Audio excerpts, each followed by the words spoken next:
Voici le mécanisme de la machine économique en 30 minutes. L'économie est une machine simple. Mais nombreux sont ceux qui ne la comprennent pas ou ne sont pas d'accord. Cela entraîne beaucoup de souffrances économiques superflues.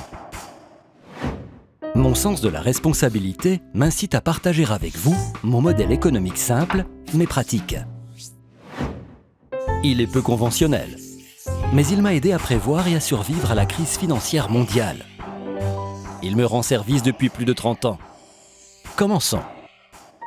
L'économie semble complexe, mais c'est un mécanisme très simple.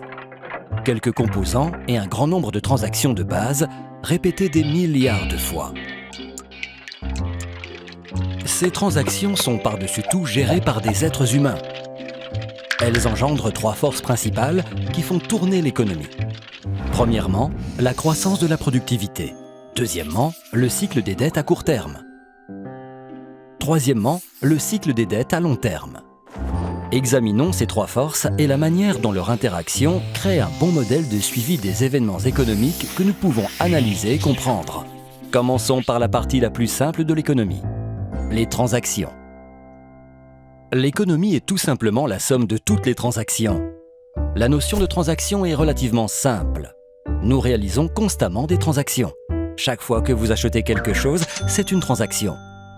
Dans chaque transaction, nous avons un acheteur et un vendeur échangeant argent ou crédit contre des produits, services ou biens financiers. Le crédit se dépense exactement comme l'argent. Quand on additionne l'argent et le montant de crédit dépensé, on obtient la somme totale déboursée. C'est le montant total des dépenses qui fait tourner l'économie. Si on divise le montant dépensé par la quantité vendue, on obtient le prix. C'est aussi simple que cela. La transaction est l'unité de base de la machine économique. Tous les cycles et toutes les forces de l'économie sont générés par les transactions. Donc, si nous comprenons les transactions, nous comprenons l'économie. Le marché est constitué de tous les acheteurs et de tous les vendeurs effectuant des transactions pour le même produit. Par exemple, le marché du blé, le marché des voitures, le marché des actions en bourse et autres marchés couvrant des millions d'articles. L'économie consiste en l'ensemble des transactions effectuées sur tous ces marchés. Si on connaît la dépense totale et la quantité totale des ventes sur tous les marchés, on dispose alors de tous les éléments pour comprendre l'économie. C'est aussi simple que cela. Les gens, les entreprises, les banques et les gouvernements, tous effectuent des transactions de cette manière. Ils échangent de l'argent et du crédit contre des produits, des services ou des biens financiers. Le plus grand acheteur et vendeur est le gouvernement avec ses 2 composantes. Un gouvernement central qui encaisse les impôts et dépense de l'argent, et une banque centrale, ce qui le rend différent des autres acheteurs et vendeurs, car il contrôle ainsi la quantité d'argent et de crédit dans l'économie en modifiant les taux d'intérêt et en imprimant des billets de banque. La banque centrale est donc l'un des plus importants décideurs des flux du crédit.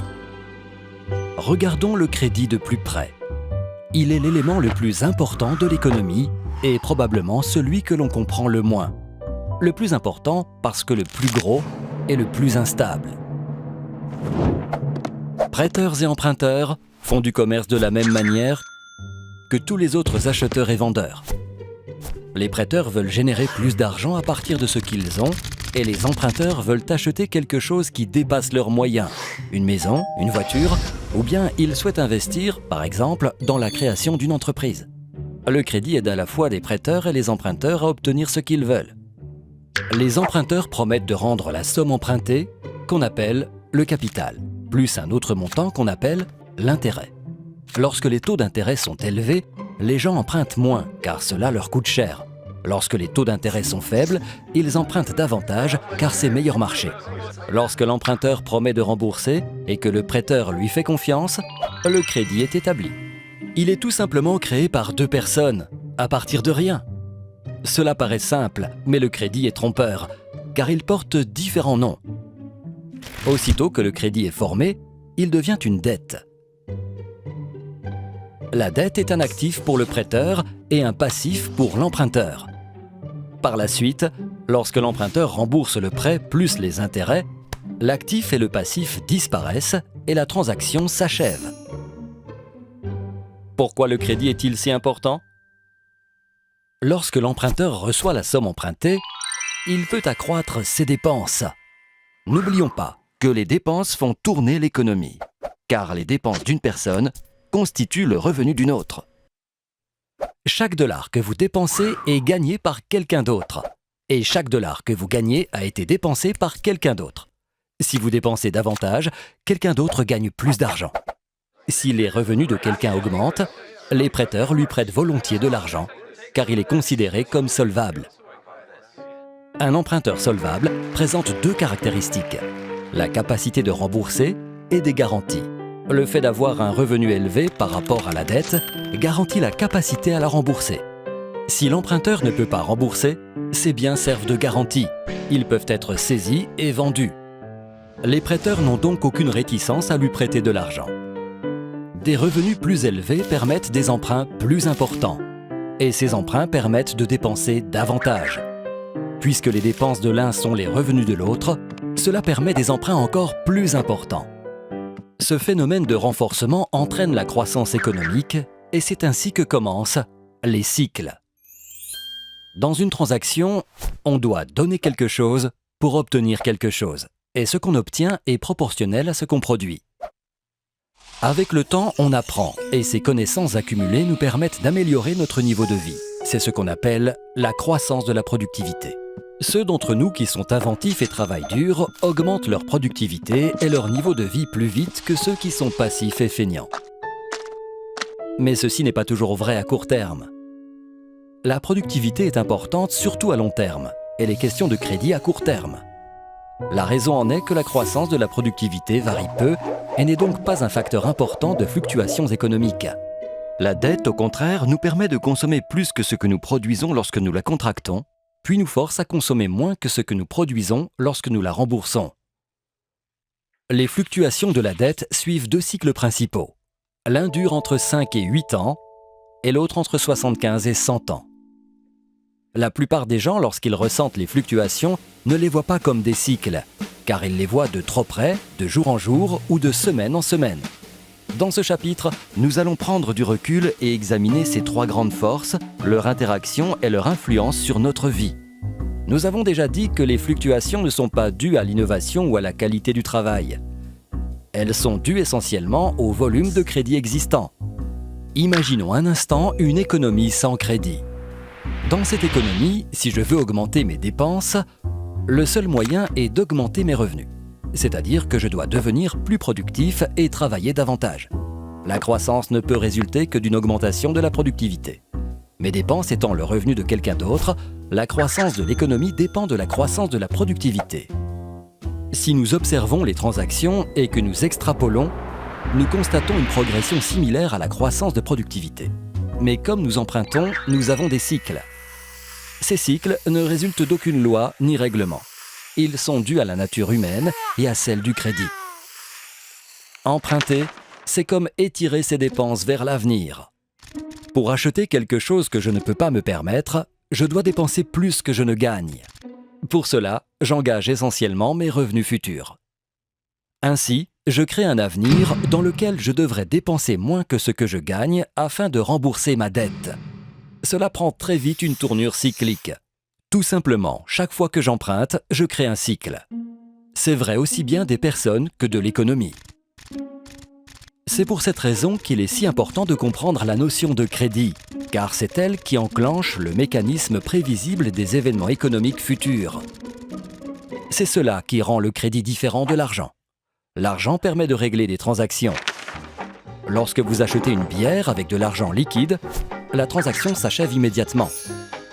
Mais si vous achetez votre bière à crédit, vous vous créez une ardoise. Vous promettez de payer plus tard. Vous et le barman créez un actif et un passif. Vous avez fabriqué du crédit à partir de rien. L'actif et le passif disparaîtront uniquement lorsque vous aurez payé l'ardoise, que la dette aura disparu et que la transaction sera achevée. Ce que la plupart des gens appellent de l'argent est en réalité du crédit. Le montant total de crédit des États-Unis est d'environ 50 billions de dollars, contre près de 3 seulement pour le montant total de l'argent. N'oubliez pas que dans une économie sans crédit, le seul moyen d'augmenter la dépense est de produire davantage. Mais dans une économie avec crédit, on peut augmenter la dépense en empruntant. Dans une économie avec crédit, on dépense davantage. À court terme, le revenu augmente plus rapidement que la productivité, mais pas à long terme. Malgré cela, le crédit n'est pas forcément une mauvaise chose forçant des cycles. Il est mauvais quand il finance une consommation exagérée qui ne peut être remboursée. Il est bon quand il distribue des ressources de manière pertinente et produit du revenu qui vous permet de rembourser la dette. Par exemple, si vous empruntez pour acheter un plus grand poste de télévision, cela n'engendre aucun revenu vous permettant de restituer la dette. Mais si vous empruntez pour acheter un tracteur, et que ce tracteur vous assure de meilleures récoltes, donc un meilleur revenu, vous pourrez rembourser votre dette et améliorer votre niveau de vie. Dans une économie avec crédit, nous pouvons suivre le fil des transactions et constater comment le crédit permet la croissance. Laissez-moi vous donner un exemple. Si vous gagnez 100 000 $ par an et que vous n'avez aucune dette, on est prêt à vous accorder un crédit de 10 000 $, par exemple sur votre carte de crédit. Vous pouvez donc dépenser 110 000 $, même si vous en avez gagné 100 000. Vos dépenses constituant le revenu de quelqu'un d'autre, quelque part, quelqu'un gagne 110 000 $. Cette personne gagnant 110 000 $ et n'ayant aucune dette peut emprunter 11 000 $ et peut donc dépenser 121 000 $, même en ayant gagné uniquement 110 000 $. Ces dépenses constituent le revenu de quelqu'un d'autre. Et en suivant le fil des transactions, nous commençons à comprendre le processus d'auto-renforcement. Mais n'oublions pas que les emprunts créent des cycles et qu'après une phase de croissance vient inévitablement une baisse. C'est le cycle de la dette à court terme. L'activité économique augmente. Nous constatons une expansion. C'est la première phase du cycle de dette à court terme. La dépense augmente et les prix avec. Car l'augmentation de la dépense est alimentée par le crédit. Crédit que l'on crée à partir de rien. Lorsque le volume des dépenses et des revenus augmente plus rapidement que celui de la production, les prix montent. Quand les prix montent, c'est ce qu'on appelle l'inflation. La Banque centrale ne veut pas trop d'inflation, car elle est source de problèmes. Lorsque les prix augmentent, la banque augmente les taux d'intérêt. Lorsque les taux d'intérêt sont plus élevés, moins de gens peuvent se permettre d'emprunter et le coût de la dette existante augmente. Imaginez le versement mensuel de votre carte de crédit en hausse. Les gens empruntent moins, mais doivent rembourser davantage. Ils ont moins d'argent disponible, donc les dépenses diminuent. Et comme les dépenses de l'un sont les revenus de l'autre, les revenus diminuent aussi, etc. Lorsque les gens dépensent moins, les prix baissent. C'est la déflation. L'activité économique diminue et nous avons une récession. Lorsque la récession devient extrême et que l'inflation n'est plus un problème, la Banque centrale baisse les taux d'intérêt pour relancer le processus. Avec des taux d'intérêt plus bas, le remboursement de la dette est réduit, l'emprunt et la dépense reprennent, et nous avons une nouvelle expansion. Vous voyez bien que l'économie marche comme une machine. Dans le cycle à court terme, la dépense est limitée uniquement par la volonté des prêteurs et emprunteurs à fournir et à recevoir du crédit. Lorsque le crédit est disponible, l'économie est en phase d'expansion. Lorsque le crédit n'est pas disponible, l'économie est en phase de récession. Notez que ce cycle est contrôlé principalement par la Banque centrale. Le cycle de dette à court terme dure entre 5 et 8 ans et se répète constamment. Mais remarquez que le maximum et le minimum de chaque cycle sont caractérisés par une croissance et une dette plus grandes que celle du cycle précédent. Pourquoi ? Parce que les gens font pression. Nous avons tendance à emprunter et à dépenser davantage plutôt qu'à rembourser nos dettes. C'est dans la nature humaine. Pour cette raison, sur de longues périodes, la dette augmente plus rapidement que le revenu, formant ainsi le cycle de dette à long terme. Malgré l'endettement croissant des gens, les prêteurs leur accordent plus facilement du crédit. Pourquoi ? Parce que nous sommes tous convaincus que tout va bien. Les gens se concentrent uniquement sur les événements récents. Et quelles sont les dernières nouvelles ? Les revenus ont augmenté. La valeur des biens financiers a augmenté. La bourse est prospère. Nous sommes en croissance. L'achat de produits, services ou actifs financiers avec de l'argent emprunté devient rentable. Lorsque cette tendance se généralise, nous appelons cela une bulle.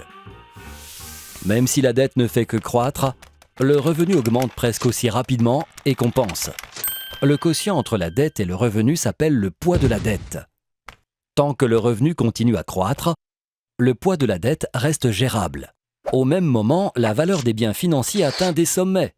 Les gens empruntent énormément pour acheter des biens en tant qu'investissement, ce qui fait d'autant plus monter leur prix. Les gens se sentent riches. Même lorsqu'ils accumulent les dettes, l'augmentation du revenu et de la valeur des biens financiers permettent aux emprunteurs de rester solvables encore longtemps.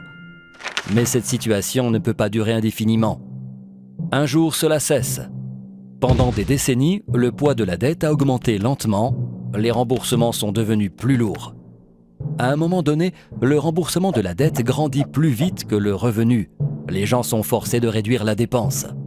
La dépense de l'un constituant le revenu de l'autre, les revenus commencent à baisser, ce qui rend les gens moins solvables et ralentit les emprunts. Les remboursements de dettes continuent à grossir, ce qui diminue encore plus la dépense, et le cycle s'inverse.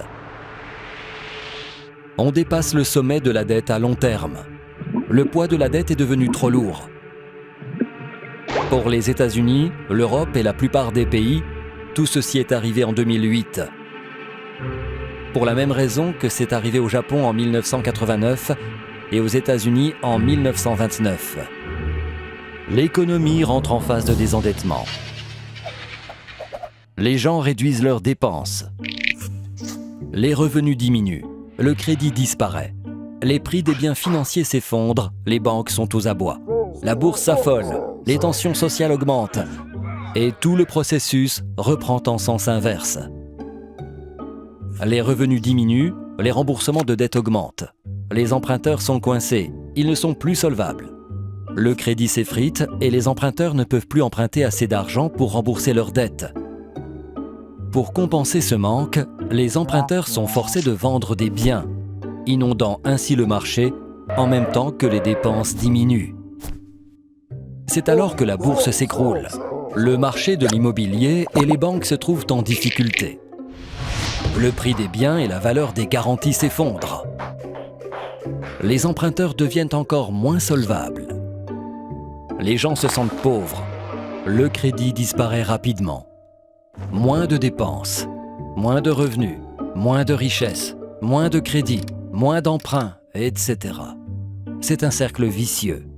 Cela ressemble à une récession, mais la différence est qu'on ne peut pas baisser les taux d'intérêt pour résoudre le problème. En période de récession, on baisse les taux d'intérêt pour stimuler l'emprunt. Mais en période de désendettement, cette démarche est futile, car les taux d'intérêt sont déjà bas, presque à 0%. Et l'effet de stimulation n'existe plus. Les taux d'intérêt des États-Unis étaient à 0% lors du désendettement des années 1930 et à nouveau en 2008. La différence entre la récession et le désendettement est qu'en période de désendettement, le poids de la dette est devenu trop lourd pour les emprunteurs et qu'on ne peut pas les soulager en baissant les taux d'intérêt. Les prêteurs comprennent que les dettes sont trop lourdes pour pouvoir être jamais remboursées. Les emprunteurs ont perdu leur capacité à rembourser et leurs garanties ne valent plus rien. Ils sont handicapés par la dette et ne veulent plus emprunter. Les prêteurs cessent de prêter, les emprunteurs cessent d'emprunter. Pensez à une économie qui n'est plus solvable. Exactement comme un individu. Où en est le désendettement ? Le problème est que le poids de la dette est trop lourd et qu'on doit l'alléger. Il existe 4 manières de le faire. Premièrement, les particuliers, les entreprises et les gouvernements réduisent les dépenses. Deuxièmement, on réduit la dette en la restructurant. Troisièmement, on redistribue les richesses des nantis vers les défavorisés. Quatrièmement, la Banque centrale imprime de l'argent. Ces 4 méthodes ont été employées à chaque désendettement de l'histoire moderne. On commence en général par réduire les dépenses. Les particuliers, les entreprises, les banques et même le gouvernement se serrent la ceinture, réduisent les dépenses pour pouvoir rembourser la dette. On appelle cela l'austérité. Si les emprunteurs cessent de contracter de nouvelles dettes et remboursent les anciennes, on pourrait s'attendre à ce que le poids de la dette diminue. Mais en réalité, c'est l'inverse.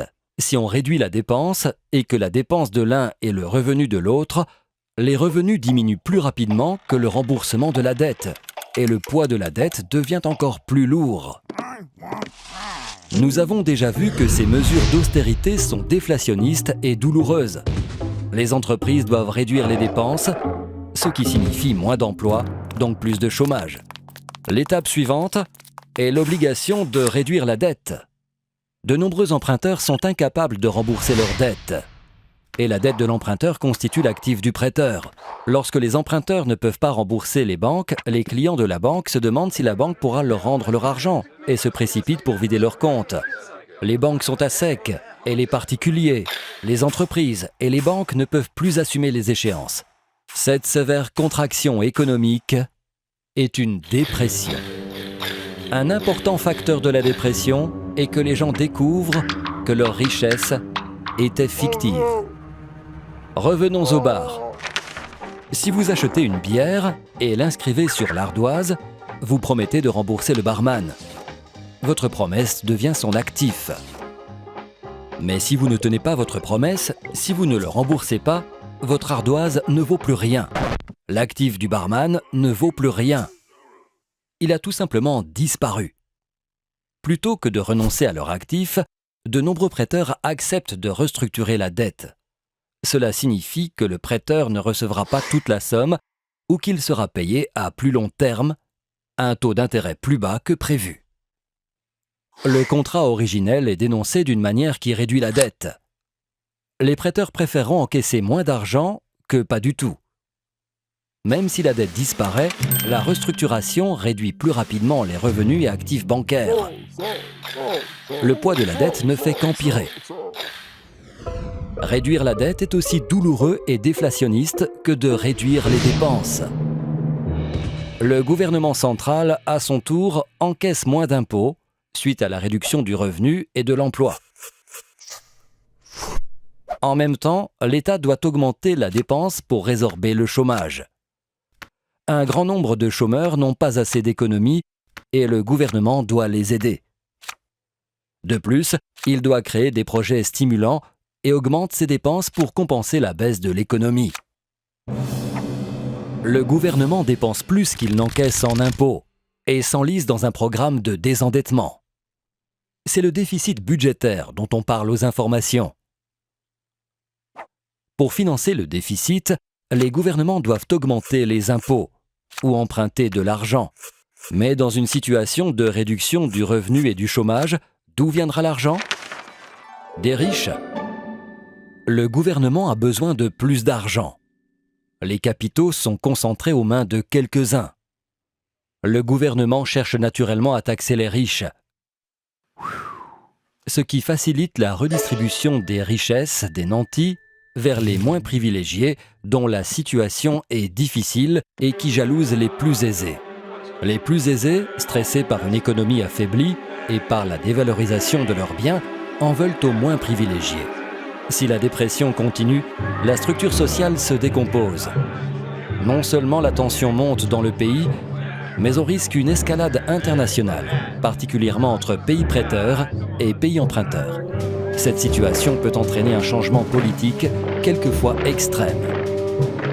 Dans les années 1930, on a eu la montée au pouvoir d'Hitler, la guerre en Europe, la dépression aux États-Unis. Le besoin d'une solution pour mettre fin à la dépression devient aigu. Or, ce que la plupart des gens pensaient être de l'argent était en fait du crédit. Donc, si le crédit disparaît, les gens n'ont plus assez d'argent. Le besoin d'argent se fait désespéré. Et qui imprime l'argent? La Banque centrale. Une fois les taux d'intérêt quasiment nuls, elle est forcée d'imprimer de l'argent. Contrairement à une politique d'austérité, de réduction de dettes et de redistribution des richesses, imprimer de l'argent provoque l'inflation et stimule le processus. Inévitablement, il faut imprimer encore plus d'argent, sans aucune base réelle et s'en servir pour acheter des biens financiers et des emprunts d'État. Comme aux États-Unis au cours de la Grande Dépression ou à nouveau en 2008, quand la Banque centrale américaine, la Réserve fédérale, a imprimé plus de 2 billions de dollars. Les autres banques centrales qui le pouvaient ont aussi imprimé de l'argent. En achetant des biens financiers avec cet argent, elles ont fait monter les prix des biens qui permettent aux gens d'obtenir du crédit. Mais ceci n'est utile qu'à ceux qui possèdent des biens financiers. Le fait est que la Banque centrale peut imprimer de l'argent, mais elle ne peut acheter que des biens financiers. Le gouvernement central, par contre, peut acheter des biens et des services et mettre de l'argent entre les mains des particuliers, mais il ne peut pas imprimer d'argent. Donc, pour stimuler l'économie, les deux doivent coopérer.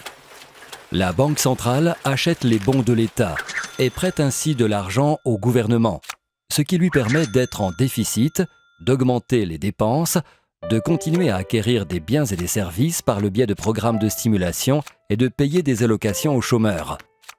Les revenus individuels et la dette du gouvernement augmentent, mais ceci diminue le poids total de la dette sur l'économie. Ces actions sont risquées. Les décideurs doivent trouver un équilibre entre les 4 éléments du poids de la dette. On doit équilibrer déflation et inflation pour maintenir un certain équilibre. Si on le fait correctement, le désendettement peut être harmonieux.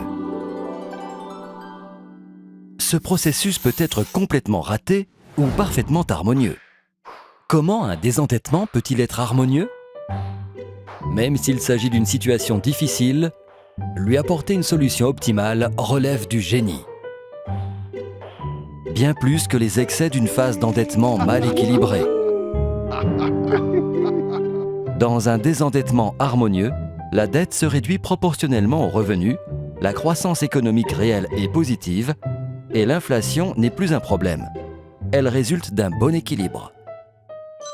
Cet équilibre requiert un certain cocktail d'austérité, de réduction de la dette, de transfert des richesses et d'impression de billets de banque, maintenant la stabilité économique et sociale.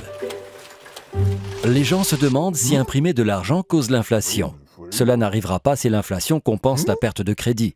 N'oubliez pas que tout repose sur la dépense. Un dollar dépensé sous forme d'argent a le même effet sur les prix qu'un dollar dépensé à crédit.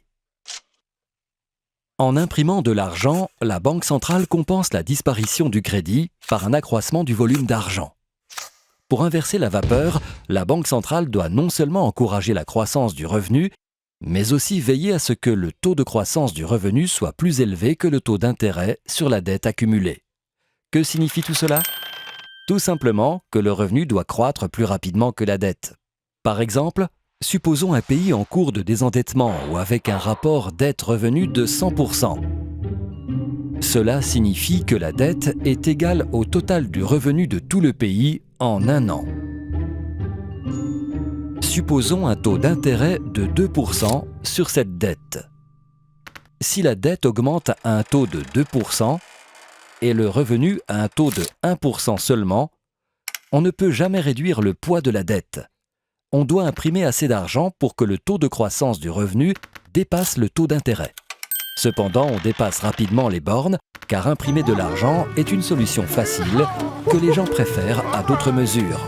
Le secret est d'éviter d'en imprimer trop et d'entraîner ainsi une inflation inacceptable comme l'Allemagne l'a fait dans les années 1920. Si les décideurs trouvent un équilibre correct, le désendettement se passe bien. La croissance est lente, mais le poids de la dette diminue et le désendettement est réussi. Lorsque le revenu commence à augmenter, les emprunteurs semblent plus solvables. Dans cette situation, les prêteurs acceptent à nouveau de prêter de l'argent. Le poids de la dette commence enfin à diminuer. Lorsqu'ils peuvent emprunter, les gens dépensent davantage. L'économie se développe à nouveau, entrant ainsi dans la phase de reflation du cycle de dette à long terme. Le processus de désendettement peut être terrible s'il est mal effectué. S'il est bien conduit, il peut finalement régler le problème. Il faut compter un peu plus de 10 ans pour éliminer le poids de la dette et redémarrer l'activité économique. C'est pour cela qu'on parle de décennies perdues. Évidemment, l'économie est un peu plus complexe que ce modèle ne le suggère.